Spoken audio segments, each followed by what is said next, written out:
But Penny Hardaway, by taking both these players on and trying to change the calculus of what his roster would be, what this team might be capable of, took something of a calculated risk here. And since Duren and Bates they have not been the players that Memphis fans hoped they would be. They just haven't yet. And that combined with veterans clearly being vocal enough to the point where it's ruining the locker room less than a month into the season, it's created college basketball's greatest soap opera right now. I'm not surprised by what Penny said. Like, I believe it to be true. The only thing that I find a little confusing is he told Seth, I never thought we would have any issues. And, I take him at his word, but like, I assume they might have issues for the reasons that they are clearly having issues, according to Penny. When you bring in 2 5-star prospects who are projected, future top 5 picks very late in the process to a team that did get good last season and make it very clear that your 2 best players from last season are going to play fewer minutes, get fewer shots than they did last season, that has the potential to cause a problem. In fact, I remember in the preseason when the AP poll came out, there was one voter, not just one, but a voter who did not put Memphis on his top 25 ballot. And the only reason I know that is because Memphis fans were sending it to me. Tear his ass up, GP. And give him his shouts now, man. I honestly don't remember who it is. Out of Jersey. I don't either, but I think it was a writer out of Jersey. So I remember us talking about this very thing. He was right to this point. Yeah. And when he was explaining why he left Memphis off, it was more or less bringing in 2 5-star projected lottery picks and trying to mesh them with a veteran core has the potential of blowing up. Well, here we are. And if an AP voter from New Jersey can identify that as a possible issue, I don't know why you wouldn't identify it as a possible issue. And by the way, everything that Memphis is going through right now is not unique to Memphis. Memphis isn't the only program in America that enrolled 2 5-star freshmen to veteran cores. Kentucky did it. Michigan did it. Gonzaga did it. Tennessee did it. Duke did it. They all added multiple 5-star freshmen to locker rooms otherwise filled with veterans. The same set of circumstances that Memphis is dealing with, those circumstances are present right now at Gonzaga, Michigan, Kentucky, Tennessee, and Duke. At the very least, those are all schools that added 2 5-star freshmen, multiple 5-star freshmen. And every one of those schools still top 20 at KenPom right now. Memphis is the only team in the country that enrolled multiple 5-star freshmen and is no longer in the top 20 at KenPom. In fact, Memphis isn't even in the top 30 anymore. And I guess I would just say it wasn't hard to see this as a potential problem. Again, DeAndre Williams and Landers Nolley were Memphis's 2 best players last season. Both decided to come back to school. And then very late in the process, Penny enrolled a 5-star big, who is now the focus of the front court instead of DeAndre Williams, and a 5-star wing who is going to take more shots than anybody, including Landers Nolley. Why would you not assume that might be an issue? Because fast forward to today, DeAndre Williams is playing 5.5 minutes fewer per game than he did last season, getting fewer touches, taking fewer shots, averaging fewer points, rebounds, assists, the whole deal. It is a direct result of the late enrollment of Jalen Duren. Landers Nolley is playing 6 fewer minutes per game than he did last season, getting fewer touches, taking fewer shots, averaging fewer points, rebounds, steals, everything. It's a direct result of the late enrollment of Emoni Bates. Like, you have to assume that might create an issue. And that's part of the job. Like, that's a big part of the job. Identify possible issues and then avoid them. Or if you can't avoid them, resolve them.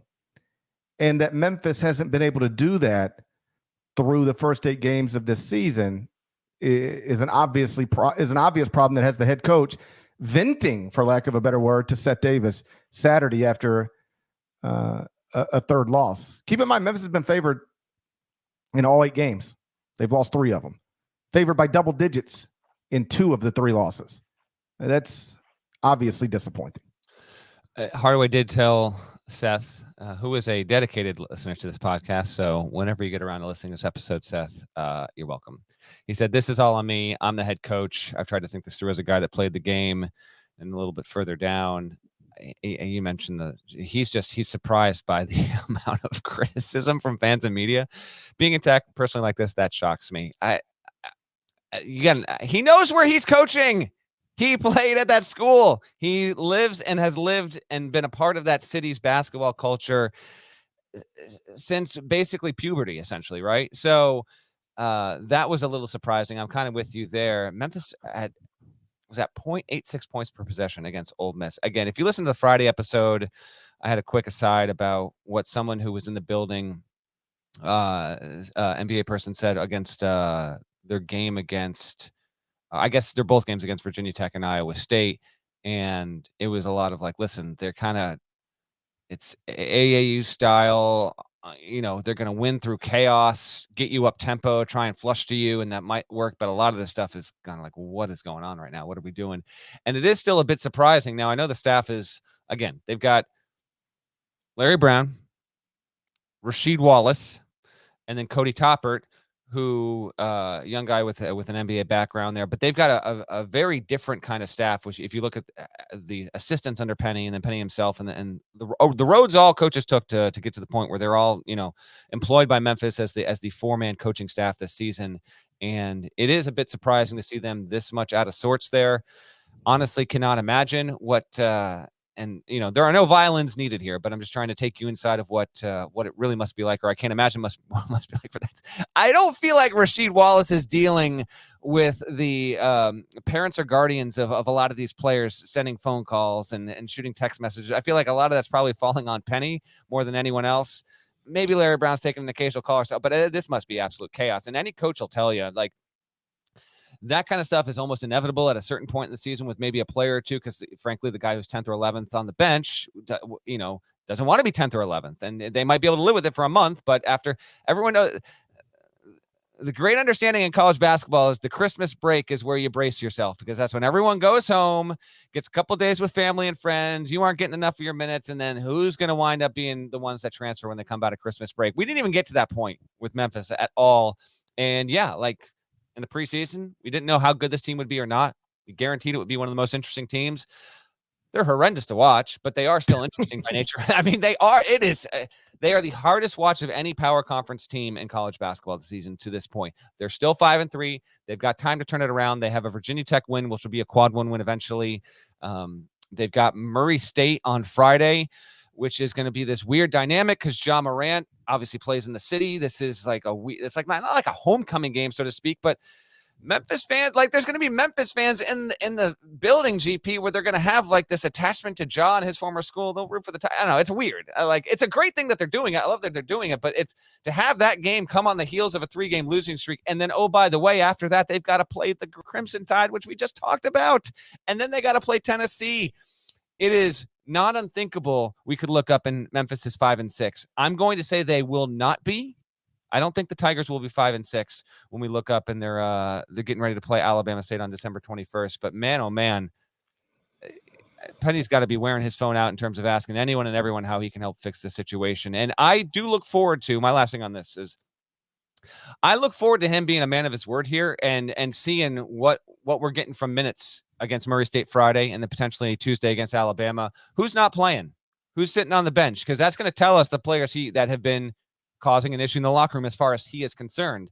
He was transparent on the record with Seth Davis about the issues. If he follows through with this, he'll be forced to be transparent with his actions as a coach by seeing who starts and who's earning the lion's share of the minutes over the next game or 2 or 3. Well, this is another issue. And real quick, I'll back up. I'm not surprised Penny is frustrated by the criticism. He said it gets personal. I haven't really heard anybody get personal with it, I don't think, because everybody loves Penny and I wants him to succeed. Like, I was leading the Fire Tubby hire Penny charge. I'm glad they did it. I'm still glad they did it. I still think he can do this job well.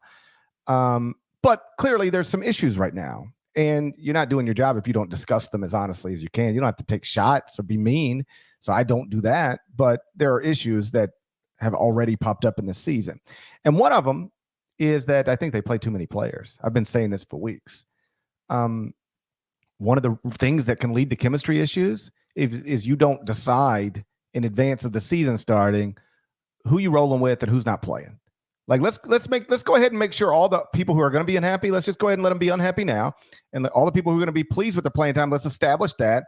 But when you start mixing them back and forth, one game somebody plays 17 minutes, next game they play 3. You can't do that. Or at least it's very difficult to keep people happy when you do that. Memphis has 11 different players playing at least 9.7 minutes per game. That's too many. It's too many. There's only 200 player minutes available in a college basketball game. You're way better off, almost any coach will tell you this, dividing those 200 minutes by 8 or 9, maybe 10, but 11 is too many. Like Purdue's the number 1 team in the country right now, or they will be come Monday afternoon in the AP poll. The Boilermakers only have 10 players averaging more than 2.5 minutes per game. Against Iowa on Friday night, 9 Purdue players played at least 16 minutes. Nobody else played more than 3. The roles on that team are clearly defined. On Saturday against Ole Miss, Memphis had 11 different players play at least 7 minutes. 11 different players played in the first 8 minutes of the game. When you try to play that many players, it makes keeping enough of them happy more difficult than it needs to be. Like I said, Purdue used 9 players Friday night against Iowa. Gonzaga, Alabama, big-time game. 2 great teams, fast-paced. So they're getting up and down the court. You might need to use more players. Alabama played 8 dudes. Gonzaga played 8. Meantime, Penny's still trying to play 11. It's an approach that is counterproductive for a couple of different reasons. One, it keeps your most talented players off the court more than they should be off the court. And it also causes or enhances chemistry issues. That's why it's so important to identify you guys early, establish their roles. You have to figure out who's playing, who isn't, and then only adjust for the most part because of foul trouble or injuries. Pick your guys, play them consistently just about every game. Who's your 28-minute per game guy? Who's your 18-minute per game guy? Who's your 0-minute per game guy? You got to figure that out, and they still have not figured that out, and it's caused an additional problem. And the main thing that's wild is that Penny knows this. Like, he agrees with everything I'm saying because he has said everything I'm saying. Like he's on the record saying he knows he needs to play 8 or 9, not 11 or 12. But then the Ole Miss game starts and he's playing 11 different dudes in the first 8 minutes. What? He actually says, I can't play 11. I won't play 11. And then he goes out and plays 11 in the first 8 minutes against Ole Miss. It's just hard I think he just gets caught up in the game. And I don't know. I can't explain it. He actually contradicts himself. He says he's going to do this thing, then he does this other thing. And the thing that he does that he says he knows he can't do, it causes issues. Because if you're trying to play 11, almost nobody's going to be happy with the amount of playing time they're getting. And the other thing, and this will be the last thing on Memphis, and it's something I think I pointed out last week. The staff entered the season thinking they didn't need a traditional point guard to play. And that seems to be a massive miscalculation because they've already turned back to Alex Lomax for the 4th straight year. And if you're playing Alex Lomax at point guard, you're only doing it for one reason, because he's the only natural point guard on the roster.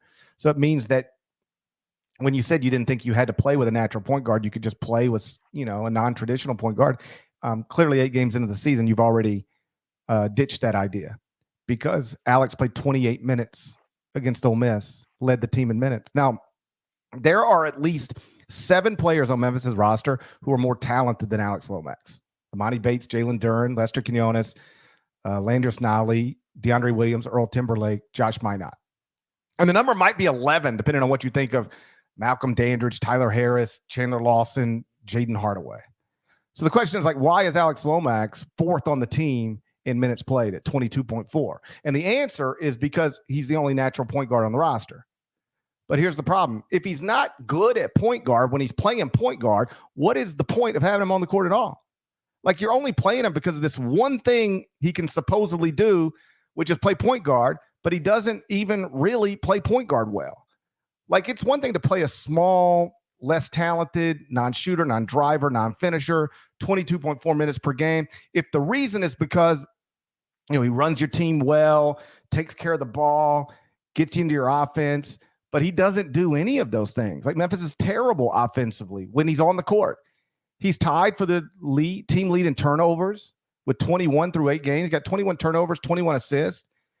Like, if he can't run your offense or create space for others as a shooting threat or take care of the ball, what is the point of playing him? So I've said this before, but like, he shouldn't be in the rotation. He has played more minutes at point guard per season every year of the Penny Hardaway era so far. And Memphis has never been described as great or looked great, except for one time, one stretch, end of last season, when they were awesome to close the regular season, didn't have a resume, go to the NIT, and just rolled to that. They looked great. Alex Lomax was hurt and couldn't play, so they were forced to go to somebody else. They went to Boogie Ellis, and they looked great. So there's been one stretch of games in 4 years that they looked great, and it happened to be the same stretch of games where they couldn't use Alex Lomax at point guard. I don't think that's a coincidence. And so last season, they thought Alex was their best option until they couldn't use him. Then they used Boogie Ellis, and turns out Boogie Ellis was the best option. So my point is, at this point, they should try anything else. Like, I know they don't think Earl Timberlake's a better option or Lester Quinones a better option, or Tyler Harris a better option, but like, they were wrong about that last year. With all due respect, Boogie Ellis was the better option. They didn't use him until they had to. I would try any other option right now because the Alex Lomax thing just doesn't work. There's 4 years of data. It just does not work. He's too limited in what he can do. The truth is, they should have done whatever they had to do to keep Boogie Ellis. And they lost him, by the way, in part because of Alex Lomax. Like, Boogie Ellis is like, I'm not going to not play point guard because of Alex Lomax. That's crazy. So they lose him. Now he's leading USC, a top 10 team in points and assists per game. They should have done whatever they had to do to keep him, or whatever they had to do to get Kennedy Chandler. Whatever they did to get Emoni Bates and Jalen Duren should have been done for Kennedy Chandler. Because on the same day, Alex Lomax is getting 5 points and leading Memphis in turnovers and a loss at Ole Miss to extend the losing streak to 3 games, Kennedy Chandler, 29 points on the road in a double-digit win for Tennessee at Colorado. That's the undoing of this team. They thought they could play without they thought they could play with a non-traditional point guard. So Boogie left. They didn't get Kennedy Chandler, and now they're left trying to play with Alex Lomax, and it doesn't work.